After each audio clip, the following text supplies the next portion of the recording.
Snark Squad. Babes, it's Monday evening. It is indeed. Babes, we need to spiral, like, all the way back in time. The mojitos, out, the shade, fully locked and loaded. Oh, heavily loaded today. And babes, we are just happy, so happy to be living in 2026. Let's be clear about these mojitos, though, because they are frozen in the Ninja Slush machine. Yes. And babes, they are absolutely amazing. Like, I genuinely think Ninja Slush machines might be one of the best inventions of this entire decade. I am fully, completely, unapologetically obsessed. Like, when you brought that machine over to the studio today, I literally gasped. I saw the joy in your eyes. Because, okay, blending ice is one thing. We've all had a sad, chunky, blended drink where you just suck up a massive piece of ice. Tragedy. But a true uniform slush, a textural masterpiece, Yeah. is changing my life right now. It was the only thing carrying me through this dystopian Monday. Well, I was evaluating the ice crystal density earlier, as one does, and honestly, the sheer structural integrity of this mojito slush is top tier. It doesn't separate, it holds the mint perfectly in suspension, the technology is flawless. Flawless. So we are heavily hydrated, highly caffeinated, and ready to get into this absolute nightmare of an episode. Okay, let's get serious just for a second. Okay. Because watching the show this week, I mean, it really does something to your brain. It rewires your anxiety for sure. It does. So if we were sent back to the time of the Testaments, full Handmaid's Tale era vibes, what are the top 5 things we would miss, like truly deeply miss? It's a terrifying thought exercise, but we have to go there. We have to. I've been overanalyzing this all week, mapping out the psychological collapse of losing modern convenience. So my list. First, independence. Just the sheer, unadulterated right to exist in the world without requiring male permission. Oh, God, yes. Second, our careers. Third, phones. Because I need the group chat to survive, frankly. I would literally die without the group chat. Fourth, food choices. And fifth, freedom of movement. Just walking out a door whenever I feel like it. Okay, wait. I need to spiral about the food choices and freedom of movement. Because the food, I cannot just eat boiled potatoes and unseasoned chicken for the rest of my natural life. You really couldn't. I would literally pass away. Like, if I cannot order a spicy tuna roll and an iced matcha latte at 2 in the afternoon, what is the point of living? The matcha is essential. I get emotional just thinking about losing a menu. Yeah. And freedom of movement. The idea that I can't just throw my keys in my purse, hop in my car, and go to Target to dissociate in the candle aisle for an hour. A fundamental human right. Devastating. Yeah. Absolutely devastating. You don't realize how much of your mental health relies on the ability to just leave a building. Well, your priorities are incredibly valid, but let's break down the independence and career aspect for a second. Because politically, that is the ultimate psychological torture. Totally. Think about what we do. We are medical professionals. We spent years in dental school. We have entire identities tied to our capability, our intellect, our autonomy. Literally years of student loans and tears? Exactly. And Gilead doesn't just take your iced matcha, right? It takes your brain. It takes the years of grueling study, the respect of your peers, and tells you that your intellect is completely irrelevant. It's sickening. Losing that career identity is how they break your spirit before they even lay a finger on your physical body. It's the systemic erasure of the self. You are completely right. It makes my stomach hurt. It's not just losing a job. It's losing the proof that you matter. Yep. And the phones. No scrolling. No texting you to complain about my day. I would actually lose my mind. I would be on a wall in week 1 just for demanding a Wi-Fi password. The information isolation is entirely by design. Authoritarian regimes always cut off lateral communication first. Always. But, before we get totally lost in the dystopian doom, we need a reality check. Yes, please. Ground us. A work check. Rose and thorn from today. We are safely in 2026. We are both practicing dentists at our respective offices, and we need to remember that. You go first. Okay, my thorn today was a patient who blatantly lied about flossing. Oh, they always do. Right. Your gums are weeping, sir. Do not look me in the eye and tell me you use Glide every single night. The inflammation does not lie. It never does. But my rose was this beautiful, perfect crown placement I did this morning. The margins, seamless. The shade match, flawless.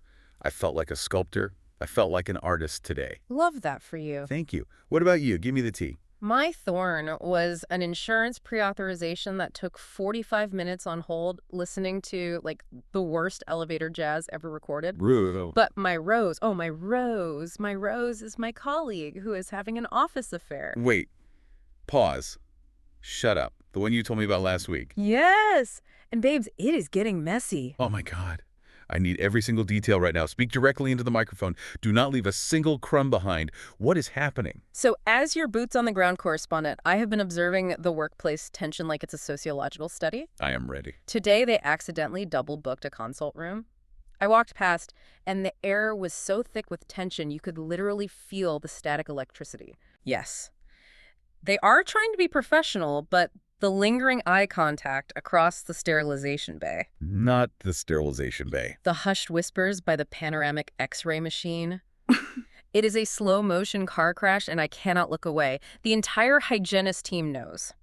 Obviously. The front desk knows. Okay. The UPS delivery guy probably knows at this point. It's only a matter of time before the schedule implodes. I am gasping. That is so risky.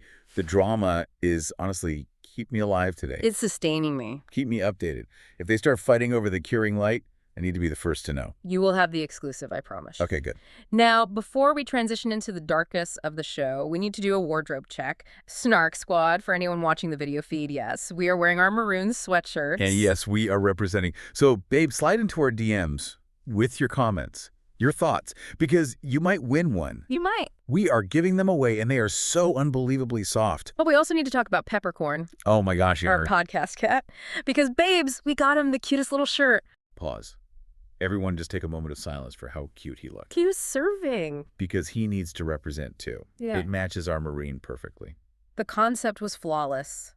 The execution, however, a total disaster. Let's discuss getting the shirt on him. The absolute struggle. It was so bad. It was an exercise in futility.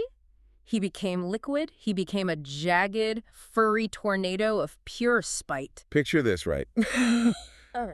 Us trying to take a group photo Mhm. with a cat in his shirt, like a bunch of delusional models. Fully delusional. We were making kissy noises, shaking a little bag of treats, acting like we were shooting a Vogue cover spread.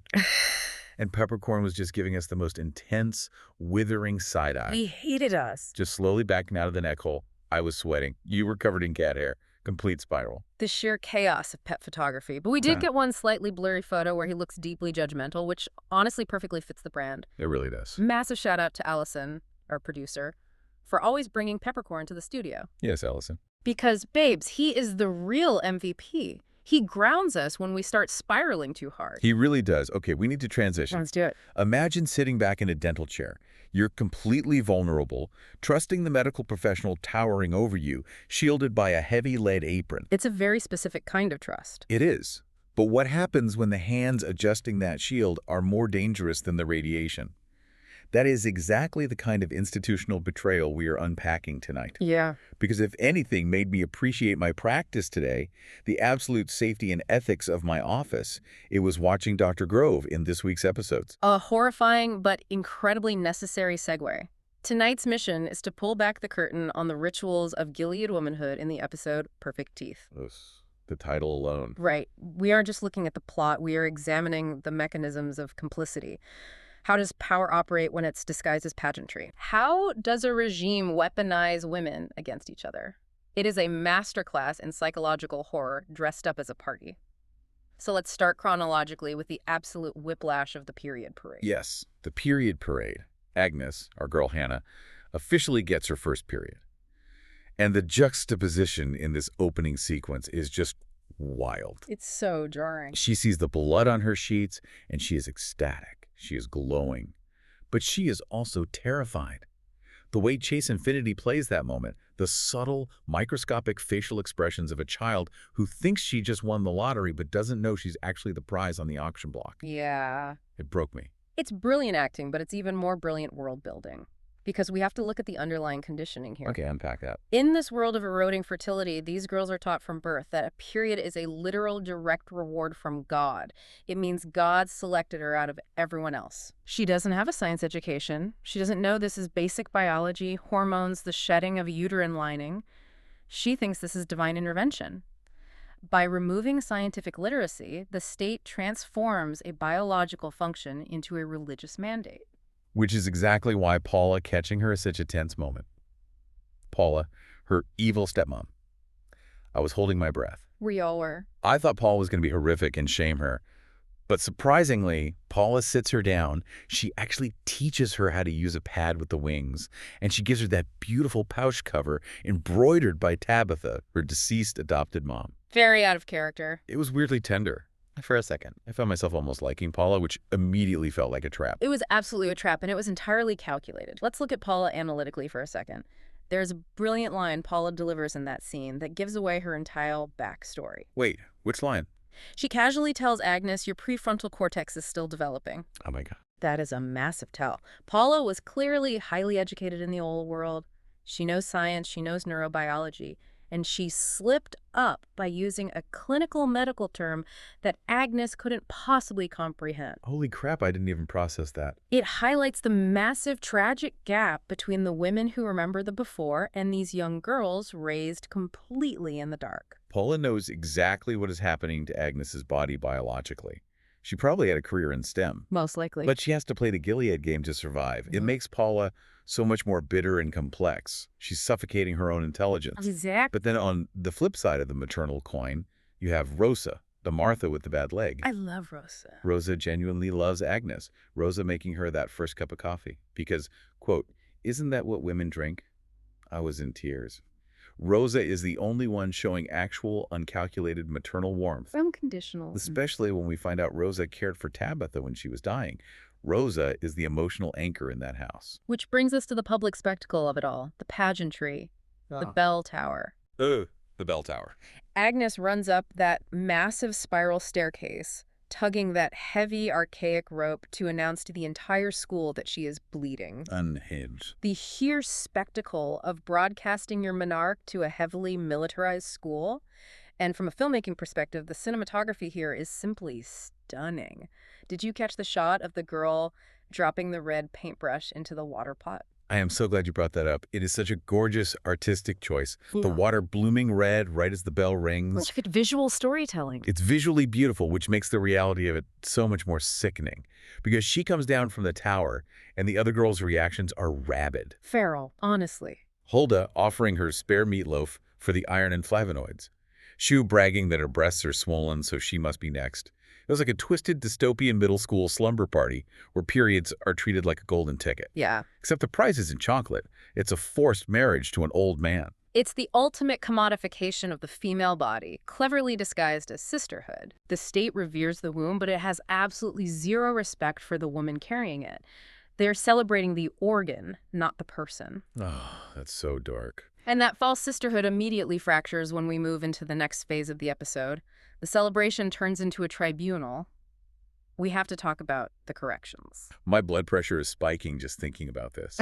The mean girls of Gilead. Here we go. Daisy, who is supposed to be this Mayday Pearl Girl spy, turns herself in to the aunts for cursing. Such a bad move. And Aunt Vidala hauls all the plums into the bathroom area to dole out the punishment. Aunt Vidala says dirty words come from Perry and forces Agnes and the girls to chant dirty girl directly in Daisy's face. It was suffocating to watch. Literally suffocating. It is deeply disturbing, but we need to examine the sociological mechanism at play here. This is a textbook example of horizontal oppression. Okay. Authoritarian regimes know they don't have enough guards to watch every single citizen, right? So what do? They turn the citizens into guards. They force the oppressed class to police, shame, and brutalize each other. Wow. The aunts use corrections to condition these girls. They take the girls' natural repressed rage and turn it into a pleasant novelty. After Daisy is corrected, what happens? They get cake. They get cake. They get outdoor recess before seeing hanged men on the wall. It's operant conditioning straight out of Brave New World. Oh my gosh, you're right. It frames brutality as a privilege. They are weaponizing these young women against each other so efficiently that the girls actually crave the release of screaming at someone. That makes so much sense because it's the only time they are legally allowed to feel anything. Agnes even admits in her voiceover that she misses the chances she was given to let out her rage. Exactly. But wait, I need to push back on Daisy for a second because she cracks in 12 seconds. 12 seconds of bullying, and she rats out Agnes. She was there. Are you kidding me? It was pathetic. Is she intentionally trying to cause chaos, or is she just that weak? It is an unimpressive display of resilience. I will give you that. Vidala pushes them both into the bathroom, and they have to scrub their mouths with ashy homemade soap and literally use horse toothbrushes. So gross. The physical degradation is meant to break them down to a subhuman level, equating them to livestock.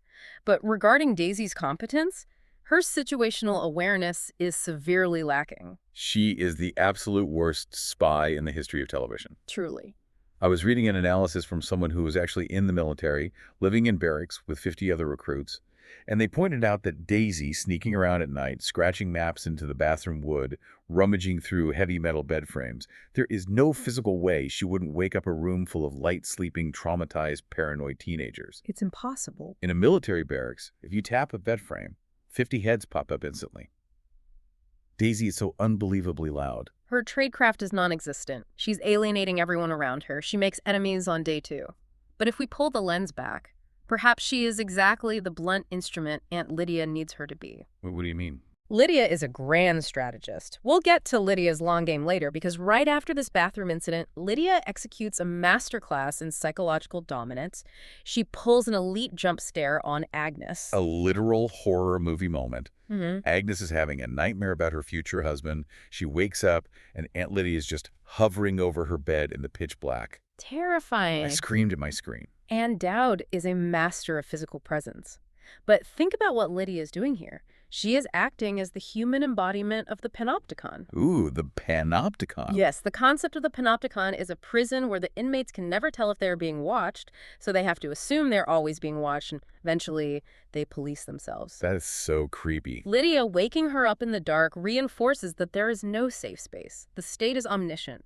She wakes her up for the secret midnight candlelit pool baptism. The aesthetics of that scene were gorgeous, but so eerie. All these girls in the green cloaks removing their white face masks is the official transition into being a green, marriageable young woman. Yes, the baptism is the ritual washing away of childhood.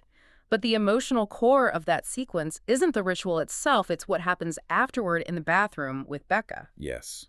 Becca is helping Agnes dry off, and she just completely breaks down. She says she feels like she's drowning. She explicitly says she does not want a husband. It's heartbreaking. And the queer subtext here is undeniable, right? Right. I was watching Becca's longing stares, the subtle, incredibly gentle way she touches Agnes's hair.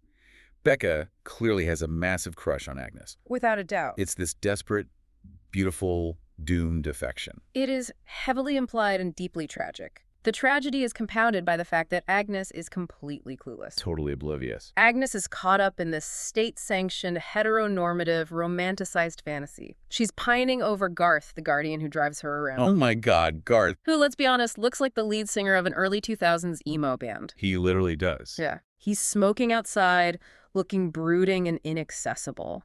Agnes is projecting all her repressed teenage desire onto him because he is the only male figure she interacts with who isn't ancient. And Becca is just watching the person she loves get groomed for a state-sanctioned assault. Which brings us to the climax of the episode, the Parlor of Doom. The Parlor of Doom. Agnes arrives back at Mackenzie Manor. Her father is sitting in the parlor with his commander colleagues. Oh. Agnes, in her brand new green cloak, with her hair still damp from the baptism, has to kneel on the floor at his feet and recite the period prayer. I wanted to throw up. I actually felt physically nauseous watching it. It was not a coming-of-age moment. It was a livestock trade show. Precisely. Commander Mackenzie is literally flexing his fertile property to his boys. No. All these old, creepy men leering at her, holding these super phallic objects like the pens they were playing with. Very deliberate framing. It was the ultimate, may the Lord open, Daddy moment. And I gasped because it is so gross but so accurate. It perfectly distills the patriarchal nightmare. Mackenzie's pride in that room isn't paternal love, it's status. He has successfully raised a viable womb. Gross. He is showing off his capital to his investors, and Agnes is just fresh meat to them. The psychological horror of that room is heavy, but it transitions us perfectly into the literal horror of this discussion. Yes. Because while the parlor was psychological manipulation, what happens next is a physical violation. You know what actually gave me chills? Segment 1. Most chilling moment. Dr. Grove, segment 1. And for us as real-life dentists, this hit so terrifyingly close to home that I almost couldn't watch it. The dental office horrors with Dr. Grove, Yeah. Becca's dad. Let's lay out the facts of the scene so we understand the exact mechanism of the abuse. Paula takes Agnes to the dentist. Dr. Grove is examining her. He comments on her perfect teeth. Makes my skin crawl. Then, under the guise of adjusting the heavy lead X-ray vest, he casually, deliberately fondles her breasts. And he does it with the practiced ease of a man who knows he doesn't have to pretend it was an accident. I was viscerally disgusted. I was almost in tears. Because think about it. The dental chair is a place of extreme vulnerability. You're completely trapped. You are leaned back, you are supine, your mouth is open, you literally cannot speak. You are entirely trusting the professional towering over you. Yeah. To weaponize that medical trust. To the vial. To violate the sanctity of the X-ray apron, which is the exact object designed to protect a patient. It is the ultimate betrayal of the Hippocratic Oath. The shield becomes the weapon. And it escalates from there. Based on the narrative details, we know she later chips a tooth, goes back to the clinic, is put under anesthesia, and wakes up realizing her shirt is tied differently. I can't even think about it. Confirming she was assaulted while completely unconscious. The physical violation is horrific, but we need to connect this to the broader theological architecture of Gilead. Okay, yes. What is the psychological damage inflicted by Gilead's specific theology in this moment? It's the victim blaming built into the religion. Gilead teaches women from birth that their bodies are the inherent problem. If a man touches you, it's because you tempted him. You are a dirty girl. Exactly. So Agnes is entirely isolated. She can't tell Paula. She definitely can't tell the aunts. She internalizes the assault. She blames herself. She starts having nightmares about her future husband because she suddenly realizes what being a wife actually entails: endless sanctioned access to her body. And it retroactively recontextualizes everything we know about Becca. Why is Becca so terrified of marriage? Why does she feel like she's drowning? Oh my God. Because Dr. Grove is her father. She knows exactly what he is. She knows he does this to hundreds of plums who sit in that chair. She lives under the roof of the monster that Gilead labels a respectable professional. Okay, wait. I have a theory about this, and I need to push back on the broader implication. Let's hear it. What's terrifying isn't just the commanders making the grand laws at the top. It's the everyday professionals, the guys fixing your teeth, the community pillars who weaponize this system to be predators. Right. So here's my question. Does Gilead create these creeps by giving them absolute unchecked power? Or does it just give the existing creeps a free pass to finally take their masks off? Because I argue that the theology actually creates new predators by normalizing the entitlement. That is the chilling core of Margaret Atwood's entire thesis, and it's a brilliant debate. I would argue the system doesn't necessarily create the underlying predatory instinct. It creates the environment where the predator faces zero friction. Zero friction, yes. Dr. Grove was likely a boundary-pushing creep before the takeover, but in the old world there were HR departments, medical boards, malpractice lawsuits, and a culture that at least nominally condemned assault. Right, there were consequences. Gilead removes the consequences for men and transfers all the guilt to the victims. Yeah. The system is a shield for the abuser and a cage for the abused. A shield for the abuser and a cage for the abused. Wow, that gave me full-body chills. Because it's so true. It is. But I still think when a society tells men every day that women are just vessels, it actively degrades their empathy until assault doesn't even register to them as a crime anymore. It's a terrifying spiral. A total moral collapse. Which naturally leads us to ask, if the system empowers the abusers, who is actually pulling the strings in this episode? Let's break down segment 2. Who has the most power? We have to separate the pretenders from the actual architects of control. First, let's look at the pretenders. Commander Mackenzie. He thinks he has power, sitting in his plush parlor, collecting handshakes from his peers. But he is a passive beneficiary of a system he likely didn't even design. Totally. He's just coasting on his daughter's biology for social clout. It is lazy power. He exerts no strategic effort. Completely lazy. And the other pretender is Daisy. Oh, Daisy. Daisy thinks she has power because she's a Mayday spy. She thinks she's this rogue agent changing the world from the inside. But she has the illusion of agency. Very much so. She's stumbling in the dark, alienating her allies, getting caught, and ratting out the very people she's supposed to be saving.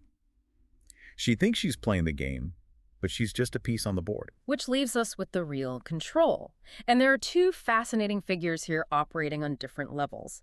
The undisputed architect of structural power is Aunt Lydia. Obviously. Look at how she operates. She doesn't just enforce the rules, she choreographs the psychology of the entire generation. She hovers over Agnes in the dark to instill omnipresent fear.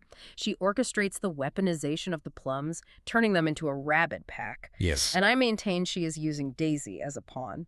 Lydia is letting her run loose to serve a larger, unseen purpose, perhaps to flesh out other sympathizers. Lydia understands that true power isn't about force, it's about making people police themselves. Aunt Lydia is terrifying because her power is systemic and structural.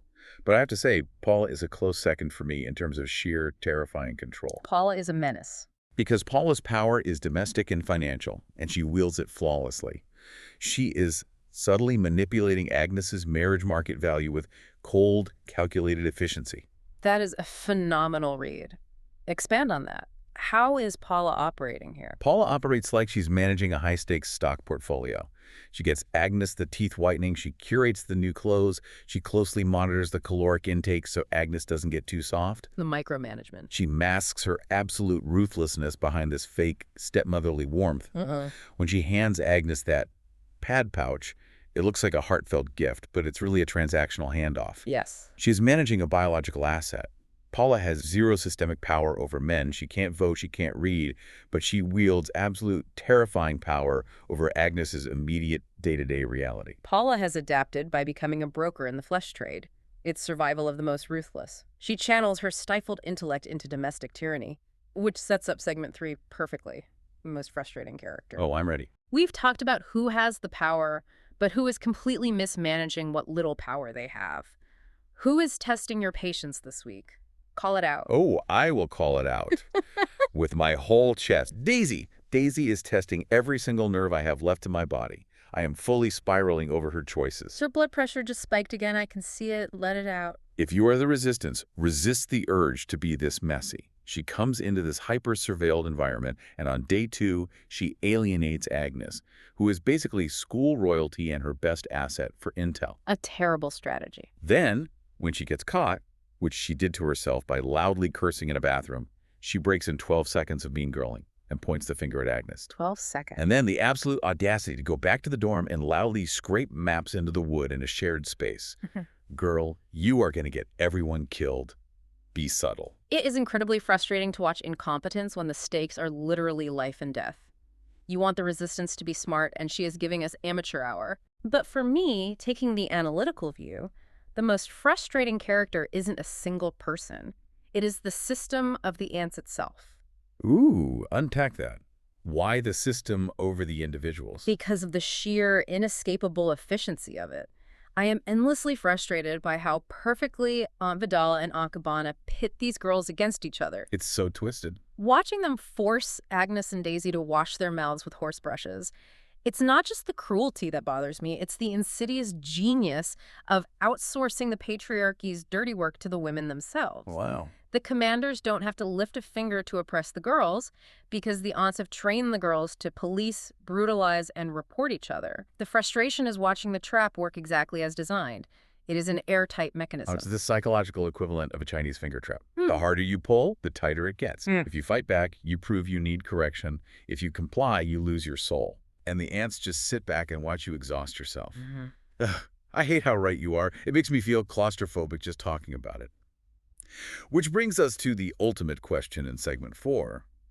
Would you survive this world? Having judged everyone else's survival tactics tonight, we have to look in the mirror. Be honest with yourself and the listener. Are you adapting or absolutely not? I'm absolutely not. No hesitation. None. I am taking myself out or I am getting put on the wall week 1. I could not do it. I am too emotional. I am too opinionated. I literally cannot hide my facial expressions. The face would definitely betray you. The complete lack of sisterhood. The fact that you can never truly trust your best friend because they might report you for an extra ration of meatloaf, I would crack. Yeah, the paranoia would be intense. And the horror of the bodily autonomy loss. Sitting in a parlor while men hold phallic pens and decide my reproductive fate, I would scream. I would throw a heavy crystal vase. I couldn't fake the piety. I would be a Martha for about 3 days before I mouthed off and got sent to the colonies to shovel toxic waste. Your self-awareness is refreshing, if entirely fatalistic. Now, I've given this a lot of thought. Given our specific skill set as dentists, I actually think we might be kept around as high-tier econa people or professionals. Wait, really? Even dictators get cavities. They need medical care. They need root canals. They need someone to fix the commander's teeth so they can keep smiling in those parlors. Okay, Dr. Survivor, so you're saying you'd adapt and thrive? Physically? Maybe. Psychologically, absolutely not, because the sheer paranoia of navigating office politics in a literal dystopia would break me. Oh, for sure. I told you about the messy affair at my clinic today, right? If my current office drama is a rose, Gilead office drama is a hanging. You mischart one filling on a commander's wife, you make eye contact for too long with a guardian in the hallway, and you're executed. That is so true. The mental compartmentalization required to do a flawless crown prep while knowing the state is executing people outside your window, I'd lose my mind. But seriously, let's explore that. Could you completely compartmentalize your brain to survive?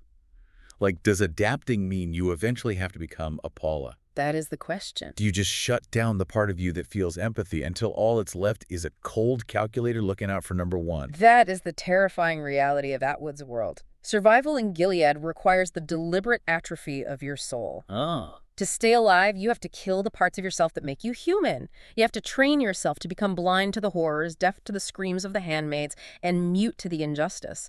If you don't become a Paula, calculating, bitter, transactional, you simply do not survive. Wow.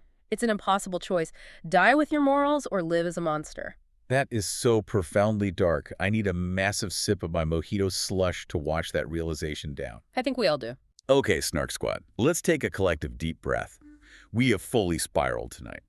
We went from the bliss of frozen mojitos and insane workplace drama to the absolute chaos of trying to dress Peppercorn the cat right into the deepest, darkest trenches of Gilead's patriarchal nightmare. It was quite the journey, from evaluating slushy textures to evaluating the psychological warfare of the panopticon and the ants.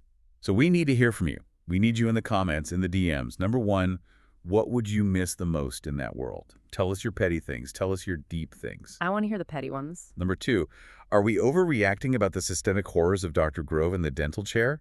Or is this genuinely terrifying? And finally, do we need more peppercorn content? The answer is obviously yes, but we want the validation to fuel our delusion. Reminders for the week. Rate, review, subscribe. It feeds the algorithm and keeps our slushy machine running. We need the flush. Send us your submissions and DMs for a chance to win one of these iconic maroon sweatshirts. And please, send this episode to your most dramatic friend who needs to spiral with us. I sincerely want to thank you for spiraling with us every week.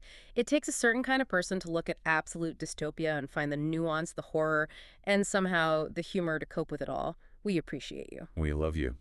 Remember, if you see a Pearl Girl, run the other way. Stay shady, stay iconic, and we'll see you on the Snark side. But before we go, I just want to leave you with one final thought. Leave them with something. Thinking back to that x-ray apron at the dentist, we trust the heavy lead shield to protect us from the invisible radiation, right? But what happens when the hands placing the shield are more toxic than the radiation itself? Just mull that over next time you're in the chair.